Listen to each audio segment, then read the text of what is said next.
안식일에 회당에서 가르치시고, 그리고 베드로 장로의 열병을 고치시고, 또한 동네의 모든 각색 병자들을 고치신 이후에 안식 후 첫날이 되었습니다. 그리고 난 다음에 날이 밝자 이제 무리가 예수께 나와서 떠나가지 마시고 계속 여기에 머물렀으면 좋겠습니다, 이렇게 이야기를 합니다. 그때 예수님이 나는 다른 동네에서도 해야 될 일이 있다 라고 이야기하면서 다른 동네로 떠나갑니다. 다른 동네에서 해야 될 그 일이 무엇인가?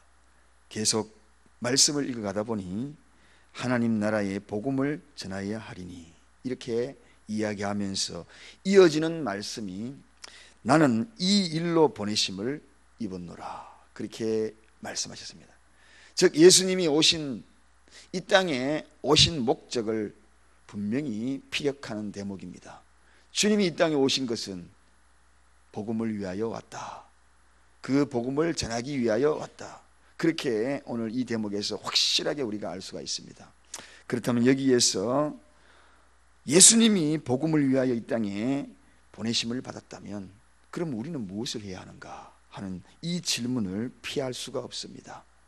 저와 여러분들을 이 땅에 보내신 궁극적인 목적이 무엇인가를 다시 한번 생각하지 않으려야 알 수가 없다는 것입니다.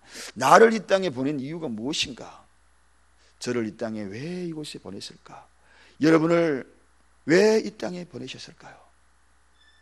그저 삶의 평안을 위해서, 무엇을 위하여서 이 땅에 보내셨는가? 복중에 짓기 전에 우리를 알아서 하나님께서 이 땅에 보내시기로 작정하셨는데 그 이유가 무엇인가 하는 것입니다. 오늘 바로 이 본문을 통하여 확연히 알 수가 있습니다. 그것은 다른 것이 아니라 바로 복음을 전하기 위한 사명을 가지고 이 땅에 보냈다는 것입니다. 할렐루야.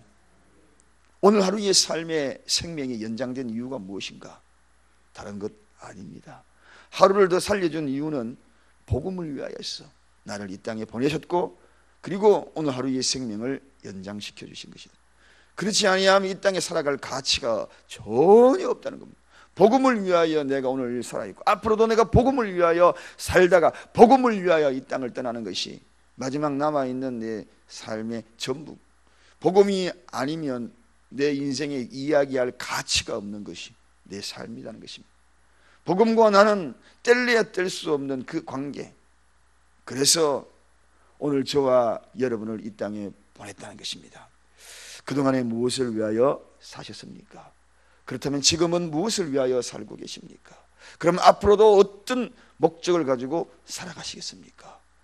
이 땅에 나를 보내신 그 이유, 그 목적이 무엇인가? 오늘 이 시간에 분명히 알고 우리가 살아가야 될 목적을 향하여 나아가야 하는 것이, 그것이 바로 하나님이 이 땅에 보내주신 이유가 아니겠습니까?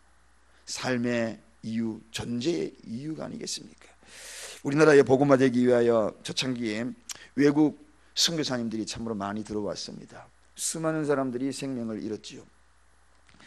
그 가운데에 평양을 근거지로 일하던 이름을 나중에 개명을 했습니다. 마포 삼열 선교사님. 그 선교사님의 일하는 우리는 너무나 잘 알고 있지요. 그 선교사님을 괴롭히던 깡패, 당대의 최고의 깡패 이기풍이라는 깡패가 있었습니다. 얼마나 많은 고초를 당하는지 두들겨 맞기도 하고, 심지어 어느 날 마포 삼열 선교사님 집에 불을 지르고 맙니다. 집이 홀라당 다 타버립니다. 그 집을 타는 그 모습, 그리고 그 속에서 도망치다가 이 이기풍 깡패가 넘어져서 돌뿌리에 걸려서 심한 상처를 입게 됩니다.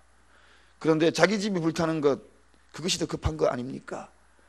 뛰어가서 자기 집에 불을 꺼야 되는데 이 마포 삼열 선교사님은 뛰어가다가 넘어진 이기풍 깡패에게 다가가서 자기 집 불타는 것은 아랑곳하지 않고 그를 치료하고 일으키고 안아주고 상처를 싸매어주고, 그때 이 이기풍 깡패가 마음을 돌이킵니다.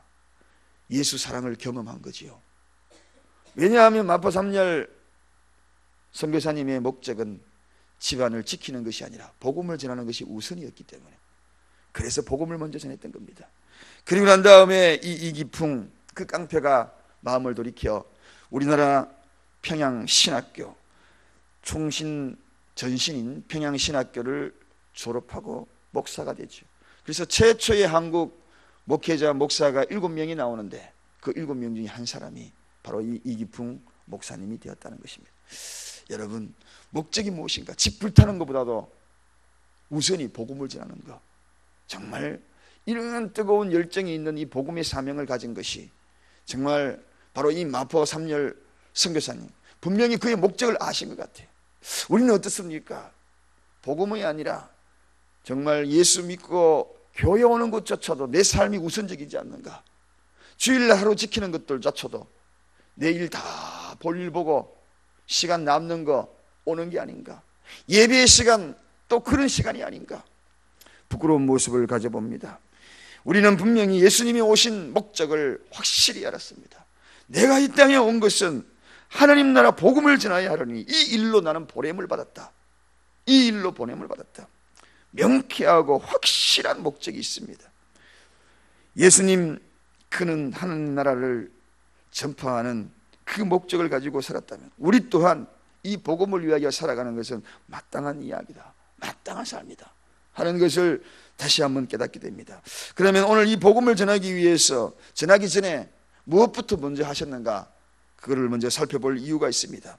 42절에 보니까 날이 밝음에 예수께서 나오사 한적한 곳에 가시니, 날이 밝음부터 본격적으로 하루 일과가 시작이 되는데 한적한 곳에 가셨다는, 한적한 곳에, 주님이 한적한 곳으로 나아갈 때마다 그가 하신 일이 있습니다. 새벽 5일이여 미명에 한적한 곳에 나아가서 그분이 하신 것이 무엇입니까? 그것은 다른 것이 아니라 기도로 시작했다는 것입니다. 복음을 전하기 전에 해야 될 일이 있습니다. 기도로 무장해야 하는 것입니다. 여러분, 마귀는 절대로 자기의 수하에 있는 마귀의 자녀들을 빼앗기지 않으려고 몸부림칩니다. 전신 갑주를 입어야 하는 것이거든요. 그냥 나가면 여지없이 무너집니다. 여지없이 당하게 됩니다. 나약해집니다. 두려워합니다. 쭈삣쭈삣합니다. 다가서기가 무섭습니다. 용기가 나지 않습니다. 담대함이 없습니다. 그러나 오늘 예수님 모든 전도자의 모델이신 그분이 하신 일이 있습니다. 한적한 곳에 먼저 갔다는 것입니다. 여러분, 사람과 사람이 만나기 전에 우리가 해야 될 일이 무엇인가? 사람이 요구가 우리에게 다가오기 전에 우리가 해야 될 일이 무엇인가? 확연히 보여줍니다. 그 어떤 일을 하기 전에 해야 될 일이 무엇인가? 바로 새벽에 한적한 곳에 기도하셨던 우리 주님의 모습을 우리가 닮아야 합니다. 그것이 바로 오늘 이 새벽 기도의 시작이 된 겁니다. 주님이 하신 그 모습 그대로 우리가 담기 위하여 오늘 이 새벽에 와서 바로 이 새벽을 깨워서 한적한 곳 새벽 기도에 여러분이 참여하여 주셨습니다. 오늘 이곳에 모든 일을 하기 전에 우리가 바로 이러한 일들, 특별히 전도자의 사명을 가진 이들, 먼저 우리가 해야 될 일이 있습니다. 복음을 전해야 해야 될 일들, 우리가 사랑의 프로포즈 준비하고 이번 주간에 하는 일이 뭡니까? 전화해서 차 한잔 하십시다. 식사 함께 하십시다.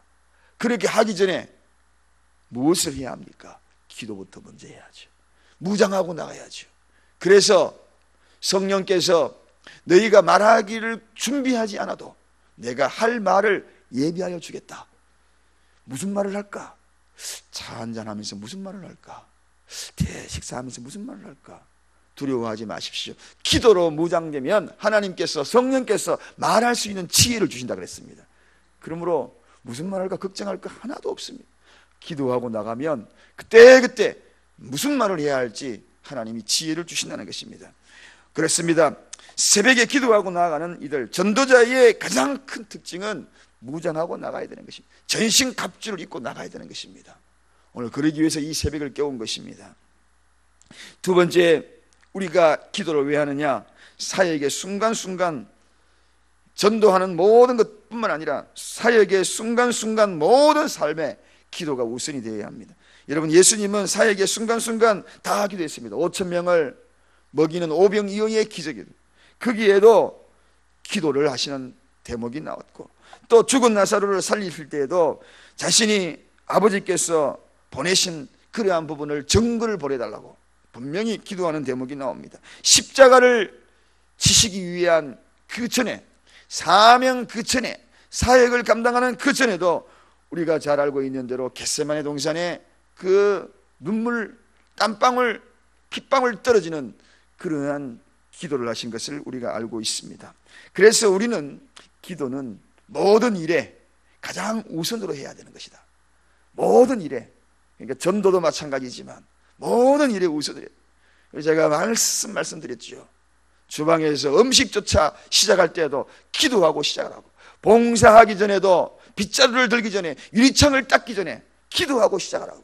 여러분, 하나님께서 함께하는 봉사, 헌신, 사실 이 봉사라는 말도 틀린 말입니다. 이 말을 이제 앞으로 좀 바꾸고 싶어요. 내년에는 이 말 좀 바꿀 거예요. 봉사, 사실은 헌신이 많습니다. 헌신이죠. 봉사는 뭡니까? 봉사는 그냥 남을 위해 대우받겠다는 것이 은밀한 그 뜻이 아닌가 싶은 생각이 들어요. 봉사한다. 누구를 봉사한? 아닙니다. 내 몸을 드리는 거지. 헌신하는 거지. 주님의 사랑이 너무나 크기에 당연히 내가 드리는 것이 헌신이지. 봉사하면 그저 내가 힘 모자라는 사람한테 도와주는 것, 주님을 도와줍니까? 하나님을 도와줍니까? 헌신이지, 헌신. 내가 주님 앞에 받은 그 사랑이 너무나 크기에 나는 그 사랑에 드릴 수밖에 없는 존재, 헌신 아닙니까? 그저 남을 도와주는 마음으로 그런 식의 생각을 가지는 것이 아니라 난 당연히 드리는 것입니다. 너무나 큰 것 받았기 때문에. 그렇습니다. 여러분, 사역의 모든 순간순간 우리가 감당해야 될 것, 이것, 그럴 때 기도하는 것입니다. 또 모욕과 핍박이 있을 때, 그리고 그 핍박을 하는 자를 위하여 기도해야 한다. 여러분, 전도는 하나님과 원수된 자들을 영혼을 화목케 하는 그러한 것이거든. 하나님과 원수된 자들을 하나님과 화목케 하기 위해서는 그게 얼마나 핍박이 있겠습니까? 사랑의 프로포즈, 여기 말하다가 여러분에게 다가오는 말투들, 굉장히 싸나운 말투 받을 수도 있는 것이고 핍박을 받을 수 있는 것입니다. 그 핍박을 받을 수 있는 그러한 자들을 위해서 기도하는 거예요. 저들을 향하여 기도하는 것입니다. 핍박하는 자를 위하여 기도하는. 그렇지 아니하면 에이 난 모르겠다, 집어치워버려라, 그런 마음이 들어가거든요. 그러나 기도하면 그 입술이 왜 그렇게 긍휼하게 보이는지, 불쌍하게 보이는 것이, 그래도 내가 너를 안아주리라 하고 다가갈 수밖에 없는 그런 마음이 생긴다는 것입니다. 또 왜 기도하는가? 최후 승리를 위하여서 기도하는 것입니다. 주님은 그 일의 모든 일에 최후 승리자를 우리에게 맛보기 위하여 기도하는 것, 그렇습니다. 기도는 최후의 승리자에게 희열을 가져다주는 통로입니다. 그러므로 기도로 출발하고 감사로 마무리할 수 있는 그러한 은혜가 우리에게 있는 것입니다. 자, 오늘 이 복음의 궁극적인 목적은 이제 주님이 말씀하십니다. 복음의 모든 족속에게 다 복음을 전하라, 그리고 제자를 삼는 것, 이것이 궁극적인 목적입니다. 이 일로 보냄을 받았다, 이렇게 이야기합니다. 오늘 본문의 주제는 이 땅에 보낸 이 복음의 핵심인데, 하늘나라라는 이 단어는 누가복음에서 최초로 소개가 되고 있는 대목입니다. 하나님 나라를 전하는 이 복음, 분명하게 주님 나라는 존재합니다. 저와 여러분이 이 땅의 마지막 마무리, 개인적인 종말, 우주적인 종말, 그런 종말이 다가오게 되면 반드시 우리가 가야 될 그 나라, 하늘나라, 주님 나라, 하나님 나라. 여러분, 이곳에 나는 이 일로 보냄을 입었다라고 말씀하시는데, 과거의 하늘나라가 있습니다. 아브라함과 이삭, 야곱, 그들이 갔던 그런 하늘나라, 현재의 현존한 하늘나라가 있습니다. 그것은 주님이 뭐라고 말씀하십니까? 누가복음 13장 28절에 네 마음에 너희 안에 있다, 그렇게 이야기합니다. 미래적 하나님의 나라가 있습니다. 완성되는 나라입니다. 주님 오시는 재림입니다. 이 일을 내가 먼저 가서 준비한다고 가장 완벽한 하늘나라, 그 하늘나라를 준비하고 있습니다. 그 하늘나라를 우리가 하나님 나라를 전해야 하는 것입니다. 그 전하는 목적을 가지고 있는 자들이 저와 여러분입니다. 중차대한 목적을 가지고 있습니다. 무엇을 위해 살아갈까요? 한 푼 한 푼, 하루하루 행복을 위하여서. 누군가에게 물으면 행복을 위하여서. 그러나 믿음의 사람은 복음 전하는 것이 행복이라. 가지기 위하고 많이 있는 것이 행복이 아니라 복음 전하는 것이 행복이라. 오늘도 가장 행복한 발걸음이 여러분의 발걸음, 저의 발걸음 되기를 간절히 축원드립니다. 기도하겠습니다. 하나님 아버지 감사합니다.